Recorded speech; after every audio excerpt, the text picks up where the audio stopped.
NEET exam 2025க்கு மே 4ஆம் தேதி நடக்க போகுது. எல்லா குழந்தைகளுமே இந்நேரம் ப்ரிப்பரேஷனில் இருப்பாங்க. நீட் 2024ல் வந்த ரிசல்ட்டை ஒரு ஸ்மால் அனலைசிஸ் பண்ணலாம். எப்படி இருக்கும்? அது ஒரு ஒரு உங்கள் ப்ரிப்பரேஷனுக்கு கொஞ்சம் மோட்டிவேஷனாக இருக்கும். ஏன்னு கேட்டான்னா, இத்தனை சீட்ஸ் இருக்குது, இத்தனை பேர் தான் எழுதுகிறாங்க, நமக்கு கிடைக்கிறதுக்கு பாசிபிள்ஸ் ஜாஸ்தியாக இருக்குது அப்படின்னு ஒரு நம்பிக்கை கொடுக்கறதுக்காகத்தான் 2024 ரிசல்ட்டை ஜஸ்ட் ஒரு அனலைசிஸ் பண்ண போகிறோம்.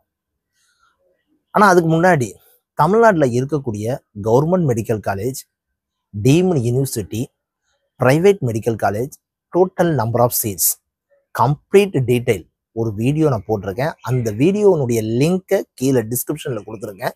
அந்த வீடியோ பார்த்தீங்கன்னா தமிழ்நாட்டில் எத்தனை சீட்ஸ் இருக்குது, எத்தனை கவர்மெண்ட் காலேஜ் இருக்குது, எத்தனை ப்ரைவேட் காலேஜ் இருக்குது, கம்ப்ளீட் டீட்டெயில் உங்களுக்கு தெரியும். அதுவும் உங்களுக்கு ரொம்ப யூஸ்ஃபுல்லாக இருக்கும்.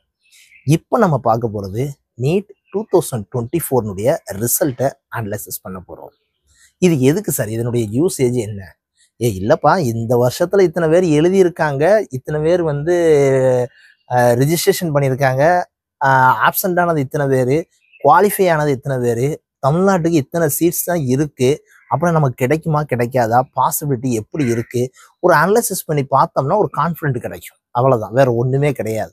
ஸோ சப்ஜெக்ட் ரிலேட்டடாக நீங்கள் ஒன் சைடு ப்ரிப்பேர் பண்ணிக்கிட்டு இருக்கீங்க, ஜஸ்ட் ரிலாக்ஸ் டயத்தில் இதை கேளுங்க, அவ்வளோதான், வேறு ஒன்றும் கிடையாது. அப்புறம் நீட் 2024 ரிசல்ட் அனாலிசிஸ்.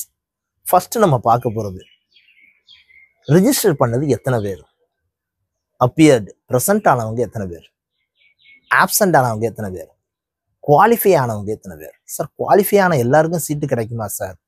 குவாலிஃபை ஆன எல்லாருக்கும் சீட்டு கிடைக்காதுப்பா.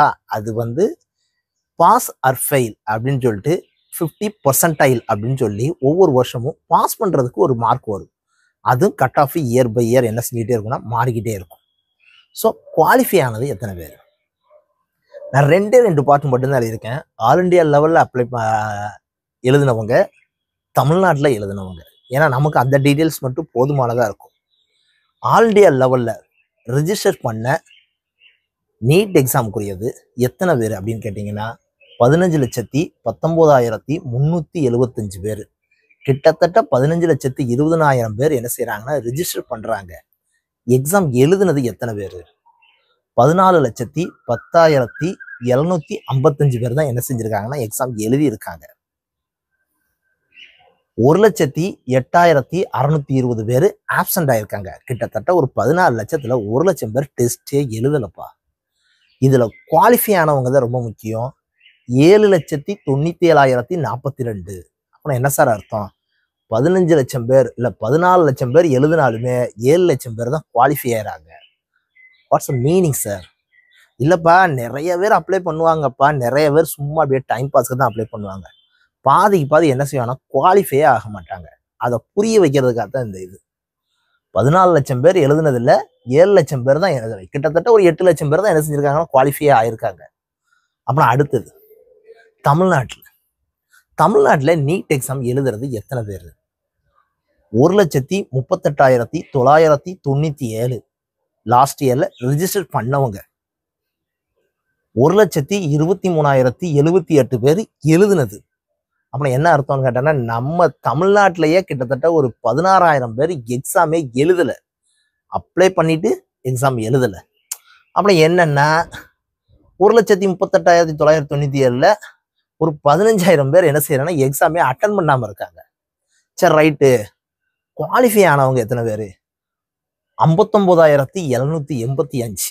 59,785. அப்புறம் எனக்கு ஒரு கான்ஃபிடன்ட் வருது. என்னன்னா அப்ராக்சிமேட்டாக ஒரு 60,000 பேர் தான் குவாலிஃபையே ஆவாங்க 1,23,000 பேர்ல இருந்து.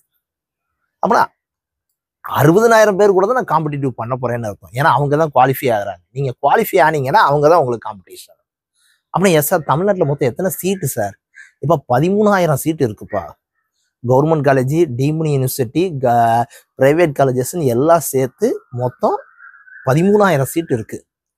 இதில் கிட்டத்தட்ட ஒரு 5,500 சீட்டு வரைக்கும் கவர்மெண்ட் காலேஜஸ் மட்டும் இருக்கு. ஹெவி காம்படிஷனே அதுக்கு தான் இருக்கும், கட் ஆஃப் மார்க் கூட இருக்கிறது.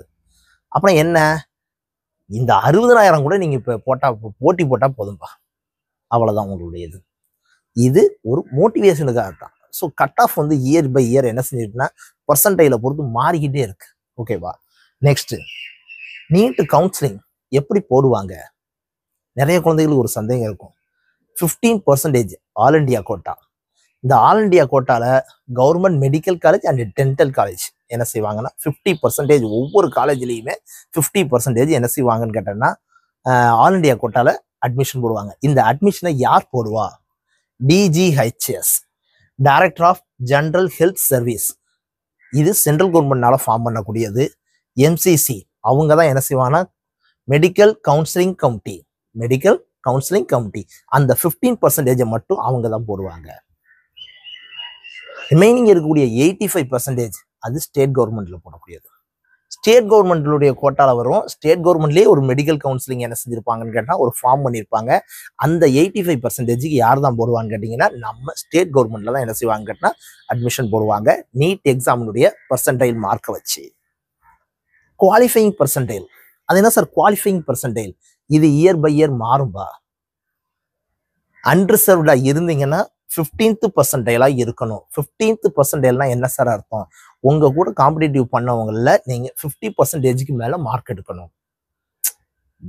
நீங்க 100 எடுக்கீங்களோ 99 எடுக்கீங்களோ இல்ல 98 எடுக்கீங்களோ அது ரெண்டாவதுப்பா. ஆனா 720க்கு டாப் மோஸ்ட் மார்க் எடுக்கிற பையன் 100th பர்சன்டைல், செகண்ட் மார்க் எடுக்கிற பையன் 99th பர்சன்டைல். அப்புறம் இந்த பர்சன்டைல்ங்கிறது என்னன்னு கேட்டா ரேங்க் லிஸ்ட்டை பொறுத்து 15th ரேங்க்குள்ள உங்களுக்கு 15th பர்சன்டைல் வாங்குறீங்கன்னா உங்களுக்கு மேல 50 பேர் இருக்காங்கன்னு அர்த்தம். அப்படி என்ன? Unreserved 15th percentile. அன்ரிசர்வ்ல எக்கனாமிக்கல் வீக்கர் செக்ஷனாவோ இல்ல பிசிக்கலி ஹேண்டிகேப்டாவோ இருந்தீங்கன்னா 45th பர்சன்டைல் வாங்கலாம். You are qualified. SC ST and OBC கேட்டகரியில் இருந்தீங்கன்னா 40th பர்சன்டைல் வாங்கலாம். You are qualified. But number of சீட்ஸை பொறுத்தும் அந்த கட் ஆஃப் மார்க்கை பொறுத்தும் அங்க சீட்டு உங்களுக்கு கிடைக்கலாம், கிடைக்காம போகலாம். இந்த இது எல்லாமே ஜஸ்ட் ஒரு குவாலிஃபையிங்க்கு தான். அப்புறம் நான் இதை கன்சிடர் பண்ண தேவை கிடையாது. குவாலிஃபையிங்கே நான் என்ன செய்ய தேவையில்லைன்னா பார்க்க தேவையில்லை. நான் தான் காம்படிஷனுக்கு தானே போறேன். யாரை விட மார்க் கூட எடுக்கிறோமோ நமக்கு சீட் அவைலபிளா இருக்கு, இல்லைன்னா நமக்கு சீட்டு கிடைக்காது. ஸோ நம்ம என்ன செய்யணும் அப்படின்னு கேட்டா இதை கன்சிடர் பண்ண வேண்டாம். 85% இருக்குது, இத்தனை பேர் எழுதுறாங்க, இத்தனை பேர் தான் என்ன செய்யறாங்கன்னா குவாலிஃபையே ஆகுறாங்க. இந்த குவாலிஃபை ஆகக்கூடிய முக்காவாசி பேர் ரொம்ப ரொம்ப ரொம்ப கம்மியான மார்க் இருப்பாங்க. ரொம்ப ஈஸியா நம்ம என்ன செஞ்சிடலாம்னா மெடிக்கல் சீட்டை வாங்கிடலாம். தமிழ்நாட்டில் இருக்கக்கூடிய குழந்தைகளுடைய எண்ணிக்கை வருஷத்துக்கு வருஷம் நீட் எழுதுவங்களுடையது கூடணும், கான்ஃபிடன்ட் வரணும். கவர்மெண்ட் ஸ்கூல்ல உள்ள பிள்ளைங்க கட்டாயம் எழுதணும். இதுலயும் அந்த 7.5% அதுல எப்படி அட்மிஷன் போடுறாங்க நெக்ஸ்ட் வீடியோல சொல்றேன்.